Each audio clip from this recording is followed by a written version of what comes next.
শান্তিতে নোবেল বিজয়ী বাংলাদেশের সন্তান ডক্টর মোহাম্মদ ইউনূস সম্প্রতি যুক্তরাষ্ট্রের সর্বোচ্চ রাষ্ট্রীয় সম্মাননা ইউএস কংগ্রেশনাল অ্যাওয়ার্ড এ ভূষিত হয়েছেন।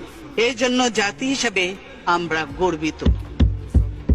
ডক্টর ইউনূসকেও জানাই আন্তরিক অভিনন্দন। পদ্মা সেতুতে নিয়ে যে ওখান থেকে পদ্মা নদীতে টুস করে ফেলে দেওয়া উচিত, তাকেও আবার পদ্মা নদীতে দিয়ে দুইটা চুবনি দিয়ে উঠাই নেওয়া উচিত, মরে যাতে না যায়। একটু পদ্মা নদীতে দুটো চুবনি দিয়ে সেতুতে তুলে দেওয়া উচিত। ডক্টর ইউনূস উনি পশুর ডাক্তার না মাছের ডাক্তার না গরুর ডাক্তার না বাংলাদেশের মানুষের সর্বনাশের ডাক্তার? 80 বছরের রাষ্ট্রপতি যদি এত বড় বক্তব্য লিখতে পারে, 75 বা 70 বছরের ডক্টর ইউনূস আমি মনে করি গ্রামীণ ব্যাংকের এমডি পদে ভালোভাবেই থাকতে পারত। ডক্টর ইউনূস আমাদের মতো না। আমার ফোনে সবচেয়ে বড় ভিআইপি ফোন